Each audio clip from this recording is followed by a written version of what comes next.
આજે આપણે બનાવીશું હોળી સ્પેશિયલ મકાઈની ધાણી, જે ફક્ત 5 જ મિનિટમાં આપણે આ મકાઈની ધાણી તૈયાર કરીશું।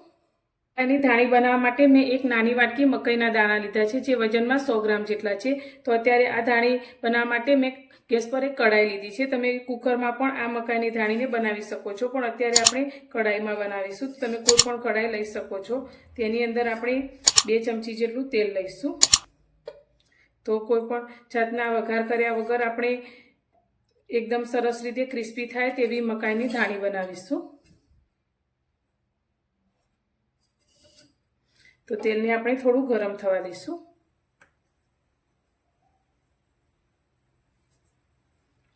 तेल आपणुं थोड़ुं गरम थई जाय एटले आपणे जे मकाईना दाणा लीधा छे ते आपणे कढ़ाईनी अंदर लई लईशुं। गैसनी फ्लेम पर मकाईना दाणाने आपणे तेलमां सातळीशुं।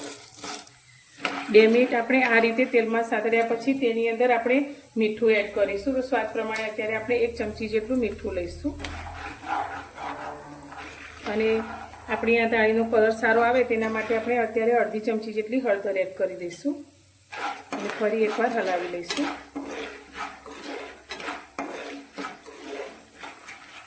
આ રીતે હલાવ્યા પછી તેની ઉપર આપણે ઢાંકી દઈશું અને ગેસની ફ્લેમ અત્યારે આપણે હાઈ કરીશું।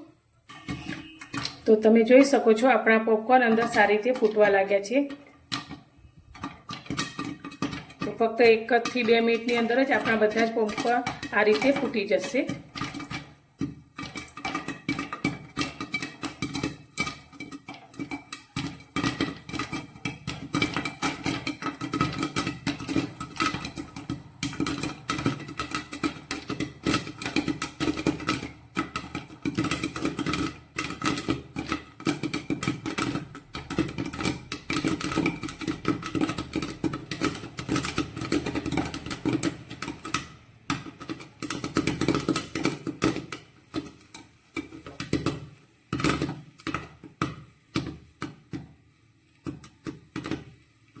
पॉपकॉर्न फूटवानो अवाज बंद थाय एटले आपणे गैसनी फ्लेम बंद करी दईशुं।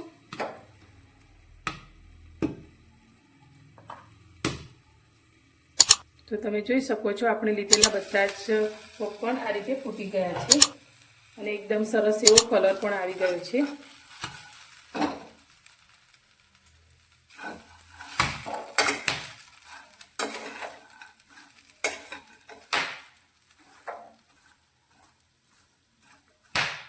तो मित्रों आपणी आ मकाईनी धाणी बनीने तैयार छे। तो बजार करता खूब ज ओछा भावमां अने एकदम क्रिस्पी एवी आपणी धाणी बनीने तैयार थई छे।